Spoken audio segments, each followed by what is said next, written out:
Party 2014 వరకు కనుక నడపగలిగితే చిరంజీవి తీసుకుని వెళ్ళి అనవసరంగా అమ్మేశాడు కానీ పార్టీని కాంగ్రెస్ పార్టీకి 2014లో ఈ రాష్ట్రానికి చిరంజీవి ముఖ్యమంత్రి అయ్యాడు. సో రాజకీయ పార్టీ పెట్టిన వ్యక్తులందరూ సక్సెస్ కారు అని చెప్పలేము, వాళ్ళు లాంగ్ రన్లో నిలబడకపోతే సక్సెస్ అవుతారని కూడా చెప్పలేము. సో నేనేమంటానంటే ఇప్పుడు రాష్ట్రంలో జేడీ లక్ష్మీనారాయణ పార్టీ పెట్టిన, శ్రవణ్ కుమార్ పార్టీ పెట్టిన, లోక్సత్తా జయప్రకాష్ నారాయణ గారు వల్ల 2009లో తెలుగుదేశం పార్టీ అధికారంలోకి రాకుండా పోయింది. అంటే 1.79% ఓట్లతోటి ఒక రాష్ట్రం పార్టీకి అధికారంలో రానికుండా చేయగలిగిన సత్తా చిన్న పార్టీలకు ఉంటుంది. సో ఈరోజు నన్ను నమ్ముకొని చిన్న చిన్న పేపర్ బాయ్లు, సెక్యూరిటీ గార్డులు, లాయర్సు, టీచర్సు, ప్రైవేట్ ఎంప్లాయీసు ఇలాంటి వాళ్ళు 175 మంది ఎమ్మెల్యేలుగా 25 మంది ఎంపీలుగా నుంచుంటున్నారు నన్ను నమ్మి. సో ఈ ఒక సామాన్యుడిని నమ్మి ఇంతమంది ఒక కాన్సెప్ట్ తోటి, కంటెంట్ తోటి మేము ఎమ్మెల్యేలుగా పోటీ చేస్తాము, మేము రాజ్యాధికారంలో భాగస్వాములు అవుతాం, 500 ఓట్లు, 1000 ఓట్లు, 2000 ఓట్లు తెచ్చుకుంటాం, మేము కూడా ఇప్పుడు నేను ఎమ్మెల్యేగా పోటీ చేసామమ్మా, మీకేమో 1,00,000 ఓట్లు వచ్చినాయి, మీరు ఎమ్మెల్యే అయ్యారు అంటే మిమ్మల్ని 1,00,000 మంది ఇష్టపడ్డారు, నాకు 500 ఓట్లు వచ్చినాయి అమ్మా, 500 మంది నన్ను ఇష్టపడ్డారు. సో ఈరోజు నిన్ను 1,00,000 మంది ఇష్టపడిన వాళ్ళు ఎమ్మెల్యేగా రేపొద్దున ఎలక్షన్లో 5 సంవత్సరాల తర్వాత పోటీ చేస్తే మీకు 5,000 ఓట్లే రావచ్చు, నాకు 500 ఓట్లలో వచ్చిన ఓట్లు నాకు 50,000 ఓట్లు రావచ్చు. సో నన్ను 500 మంది నన్ను ఎమ్మెల్యేగా ఇష్టపడితే నేను ఆ 500 మంది కోసం పనిచేయాలి. It does not mean that ప్రజాస్వామ్యంలో గెలిచిన వ్యక్తే కాదు కదా, గెలిచిన వ్యక్తికి ఓడిపోయిన వ్యక్తికి పర్సంటేజ్ ఆఫ్ తేడా ఉంటుంది. ఒక ఓటు నీకు ఎక్కువ వస్తే గెలుస్తావు, ఒక ఓటు నాకు తక్కువ వస్తే ఓడిపోతా. సో నా లక్ష్యం అసలు ఆల్టర్నేటివ్ పొలిటికల్ సిస్టంలో మేము 1,00,000 కోట్లు 1,000 కోట్లు ఖర్చు పెట్టి ఎమ్మెల్యేలుగా ఎంపీలుగా గెలుస్తున్నామన్న వాళ్ళకి there should be a check. నా టార్గెట్ 2024లో ప్రతి కాన్స్టిట్యున్సీలో ప్రతి అభ్యర్థి 5,000 ఓట్లు తెచ్చుకోవాలి. 5,000 ఓట్లు ఏ రోజైతే తెచ్చుకుంటావో నిజమైన ప్రజాస్వామ్యం అంటే నేను డబ్బులు ఇవ్వను, మందు పోపించను, బిర్యానీ పెట్టను, నేను కులాలకి మతాలకి చూసి అడగను. బట్ ఎలా సాధ్యం? ఇప్పుడున్న రాజకీయాలు, ఇప్పుడున్న పొలిటికల్ సిస్టమ్ డబ్బు చుట్టూ తిరుగుతోంది, మద్యం చుట్టూ తిరుగుతున్నాయి. ఏకంగా పార్టీల అధినేతలే నాణ్యమైన మద్యాన్ని మేము ఇస్తామని చెప్పే పరిస్థితుల్లో అలాంటి సమాజంలో మనం ఉన్నాము. ఎలా చూడాలి దీన్ని? మీరు డబ్బు లేకుండా most unfortunate on part of Chandrababu Naidu. నిజంగా నేను 14 ఏళ్ళు ముఖ్యమంత్రిగా పనిచేసి 40 సంవత్సరాలు ఇండస్ట్రీగా ఉన్నటువంటి వ్యక్తి ఒకప్పుడు ఎన్టీ రామారావు మద్య నిషేధం పెడితే ఆ మద్య నిషేధాన్ని ఈ రాష్ట్రంలో తూట్లు పొడిచి ఎందుకు మద్య నిషేధం అమలుపరచలేము? గుజరాత్లో అమలుపరచడం లేదా? 3 రాష్ట్రాల్లో భారతదేశంలో అమలుపరుస్తున్నామే, ఆంధ్రప్రదేశ్లో ఎందుకు అమలుపరచలేమని ఆలోచించుద్దా? నాణ్యమైన మద్యాన్ని ఇస్తానని ఒక ఆయన అంటాడు, ఇంకో ఆయనేమో బెల్ట్ షాపులు లేకుండా చేస్తానంటాడు. బెల్ట్ షాపులు లేకుండా చేయండి. అసలు మద్యం తాగటాన్ని డిస్క్రైబ్ చేస్తాను నేను, ఇది కేవలం మద్యం ఒక 5 స్టార్ హోటల్కే పరిమితం చేస్తాననేమో జగన్మోహన్ రెడ్డి చెప్తాడు. ఆయనేమో బెల్ట్ షాపులు పెట్టి 1,000 కోట్ల రూపాయలు దోచుకుంటాడు. చంద్రబాబు నాయుడు ఏమో నాణ్యమైన మద్యాన్ని ఇస్తానంట. అంటే అసలు నాణ్యమైన విద్యను ఇస్తానని చెప్పాలమ్మా, నాణ్యమైన వైద్యాన్ని ఇస్తానని చెప్పాలి. అదే కానీ నాణ్యమైన విద్యని వైద్యాన్ని కాదని నాణ్యమైన మద్యాన్ని ఇస్తాను అంటే ఏంటో నాకు అర్థం కాలే. అసలు అంటే మైండ్ బ్లాక్ అయ్యి చేస్తున్న ప్రామిసో అర్థం కావటంలా. బట్ ఏదేమైనా ఒక 75 సంవత్సరాల వ్యక్తి, ఇంకో మహా అయితే ఎంతకాలం బతుకుతాం మనం? రాజకీయాల్లో నువ్వు చూడని పదవి లేదు. ఇప్పటి కూడా సమాజం బాగుపడాలని కోరుకుపోతే ఎట్లా? ఇప్పటి కూడా సమాజంలో యువత బాగుపడాలని కోరుకుపోతే ఎట్లా? సో మీరు అన్నట్టు క్వాలిటీ మద్యాన్ని ఇస్తానో లేదో అని చెప్పిన చంద్రబాబు నాయుడు స్టేట్మెంట్ని ఖచ్చితంగా నేను ఖండిస్తున్నా. నెంబర్ 2, మీరు అన్నట్టు డబ్బులు ఇస్తేనే రాజకీయం, ఇదే ఇంకోటి చేస్తేనే రాజకీయం అని అంటున్నారు. మీరు గమనించారో లేదో, వ్యవస్థ మారుతుంది, చాలా వ్యవస్థ మారుతుంది.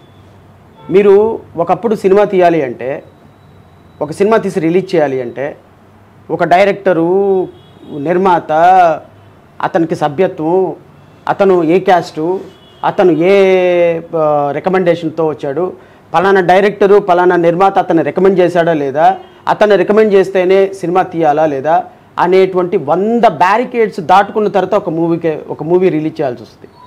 ఒక మీలాంటి ఒక ప్రామినెంట్ యాంకరో లేకపోతే సమాజం పట్ల అవగాహన ఉన్న ఒక యాంకరు ఒక ఇంటర్వ్యూలోకి వెళ్ళి, ఒక టీవీలోకి వెళ్ళి ఒక ఇంటర్వ్యూ చేయాలి అంటే, నాలాంటి వ్యక్తిని లేకపోతే సామాన్యమైనటువంటి వ్యక్తులను ఎవరైనా ఇంటర్వ్యూ చేసి అది టెలికాస్ట్ కావాలి అంటే ఏ ఛానల్లో అయినా సరే పర్మిషన్ ఉండేది కాదు. వాళ్ళ ఎజెండాకి ఫిక్స్ అయితే మాత్రం వచ్చేది. ఈరోజు ఏమైపోయిందమ్మా? ఇంటర్నెట్ యుగం అయిపోయింది. ఎవడైనా సరే సినిమా తీసి ఊరు పేరులోనే తీసేసి సినిమా ఓటీటీలో పెట్టేయచ్చు, యూట్యూబ్లో చేసేయచ్చు. మీలాంటి వ్యక్తులు ఎవరినైనా ఇంటర్వ్యూ చేసేయచ్చు, మీ దగ్గర టాలెంట్ ఉంటే పెట్టేయచ్చు. మరి where is the old system? Now system has been changed a lot. ప్రజాస్వామ్యం, డెమోక్రసీ కూడా చేంజ్ అవ్వచ్చు. ఒకప్పుడు డిజిటల్ యుగంలో ఇంటింటికి వెళ్ళి క్యాంపెయిన్ చేసి ఓట్లు తెచ్చుకునేవాళ్ళు. ఈ రోజున సోషల్ మీడియాలో కూర్చొని ప్రచారం చేసి ఓట్లు తెచ్చుకుంటున్నారు. ఒక ఓటరు 100 ఛానల్స్ చూస్తున్నాడు, ఈటీవీ చూస్తున్నాడు, ఇంటర్నెట్ చూస్తున్నాడు, పేపర్ చదువుతున్నాడు, ఆంధ్రజ్యోతి పేపర్ చదువుతున్నాడు, యూట్యూబ్ చూస్తున్నాడు, ఫేస్బుక్ చూస్తున్నాడు. ఇవన్నీ చూసి ఒక ఒపీనియన్కి వస్తున్నాడు. నేనేమంటానంటే పొలిటికల్ సిస్టంలో డబ్బు తీసుకోకుండా ఓటు వేయాలి, ప్రజాస్వామ్యాన్ని ప్రజాస్వామ్యంగా చూడాలి అనేటువంటి ఒక ఆలోచన పెరుగుతుంది. రోజు రోజుకి ఇంక్రీజ్ అవుతుంది. అట్లీస్ట్ యూత్లో ఇంక్రీజ్ అవుతుంది ఇది. సో దీన్ని మనం ప్రామినెంట్గా తీసుకొని ఖచ్చితంగా ఈరోజు స్టార్టింగ్ పాయింట్గా తీసుకుంటే రాబోయే 30 yearsలో అలాంటి సొసైటీ చూడొచ్చేమనేది నా లాంగ్ రన్ గోల్. రైట్. ఇంత చేస్తున్న జడా శ్రవణ్ గారి గురించి పర్సనల్గా ఒక క్వశ్చన్ అడగాల్సిన సందర్భం. టీడీపీ అనుకూల పత్రికల్లో, ఛానళ్లలో అనేక చర్చా కార్యక్రమాల్లో పాల్గొన్న జడా శ్రవణ్ చంద్రబాబు నాయుడు గారికి, లోకేష్ గారికి ప్రతి విషయంలో ప్రభుత్వం పైన బురద జల్లే ప్రయత్నము, ఎత్తి చూపించే ప్రయత్నం, వాళ్ళ గొంతు మీ గొంతు ఒకే రకంగా ఉండి పోరాటం చేసిన వ్యక్తి ఉన్న ఫలంగా ఎందుకు ఈ యూటర్న్ తీసుకున్నారు? అమ్మ, ఉద్యమం వేరు, రాజకీయం వేరు. 2019 నుంచి నేను ఉద్యమంలో ఉన్నా. అంటే ప్రజాస్వామ్యంలో ప్రతిపక్షాలన్నీ కూడా కలిసి పాలకపక్షం మీద ఫైట్ చేయాలి. అంటే ఇప్పుడు మీరు ముఖ్యమంత్రి అయ్యారనుకో, మీ పార్టీతో కలిసి పోటీ చేసినటువంటి పార్టీలన్నీ ప్రతిపక్షం అవుతాయి. మీరు ఏదైనా తప్పు చేస్తే ప్రజల గొంతుకుగా మేము ఉండి మిమ్మల్ని ప్రశ్నించాలి. It is not that fight between opposition leaders. It is a fight between ruling party and opposition party. నేను, చంద్రబాబు నాయుడు గారు, పవన్ కళ్యాణ్, సిపిఐ, సిపిఎం మేమందరం కలిసి ప్రభుత్వాన్ని ప్రశ్నించాం. అయితే ప్రభుత్వాన్ని ప్రశ్నించేటప్పుడు నాకు ఒక ప్లాట్ఫామ్ ఫెసిలిటేట్ చేసింది మాత్రం తెలుగుదేశం అనుకూలమైనటువంటి మీడియా అని చాలామంది మీలాంటి వాళ్ళ అభిప్రాయం. నేను ఆ అభిప్రాయంతో ఏకీభవించను. నేనేమంటానంటే నేను మాట్లాడినటువంటి ఛానల్స్, లేకపోతే నేను మాట్లాడినటువంటి సోషల్ మీడియా ప్లాట్ఫామ్స్, లేకపోతే నేను మాట్లాడినటువంటి శాటిలైట్ ఛానల్స్, లేకపోతే పత్రికలు కానీ ఇవన్నీ కూడా ప్రభుత్వ వ్యతిరేక వాయిస్కి ప్రాముఖ్యమైనటువంటి పాత్ర ఇచ్చే సందర్భంలో నన్ను వాళ్ళు ఫెసిలిటేట్ చేశారు. దళిత సమస్యల పట్ల, సామాజిక సమస్యల పట్ల, అమరావతి రైతుల పట్ల, ప్రభుత్వం చేస్తున్నటువంటి దుర్మార్గ చర్యల పట్ల నేను ప్రశ్నిస్తున్నప్పుడు నా ప్రశ్న ప్రజలకి రీచ్ అవుతుందని వాళ్ళు నాకు ఫెసిలిటేట్ చేశారు. That does not mean that I'm favour of Chandrababu Naidu. That does not mean that I'm working with TDP. it is a democracy and the opposition parties that we are all collectively fighting against the government. So ఆ ప్రాసెస్లో భాగంగా నేను కొంచెం voice raise చేయటం వల్ల సామాన్యులకో మీలాంటి వాళ్ళకి అలాంటి ఒపీనియన్ ఉండొచ్చు. ఇప్పుడు పొలిటికల్ పార్టీస్ ఏర్పాటు చేసాం. పొలిటికల్గా నేను కూడా ఒక పార్టీ పెట్టుకున్నా. నేను ఇప్పుడు ప్రజల దగ్గరికి వెళ్ళి ఓటు అడుగుతున్నా. నేను మీ దగ్గరికి వచ్చి ఓటు అడిగి చంద్రబాబు నాయుడుకి ఓటు వేయండి, జగన్మోహన్ రెడ్డికి ఓటు వేయండి అని నేను చెప్పలేను కదా. సో నేను డెమోక్రసీలో ప్రజల దగ్గరికి వెళ్ళి ఓటు అడిగే సందర్భంలో చంద్రబాబు నాయుడు ఏం తప్పులు చేశాడో చెప్పాలి, జగన్మోహన్ రెడ్డి ఏం తప్పులు చేశాడో చెప్పాలి, బీజేపీ ఏం తప్పులు చేసిందో చెప్పగలిగితేనే నేనేం చేయగలను నేను చెప్పగలుగుతా. సో నేను ఒక పొలిటికల్ పార్టీ అధ్యక్షుడిగా ఈరోజు చంద్రబాబు నాయుడు విమర్శించడానికి కారణం అదే. బికాస్ ప్రజలకి people should know the truth. And Jaganmohan Reddy విమర్శించడానికి కారణం అదే. 5 సంవత్సరాలు జగన్మోహన్ రెడ్డిని విమర్శించాం.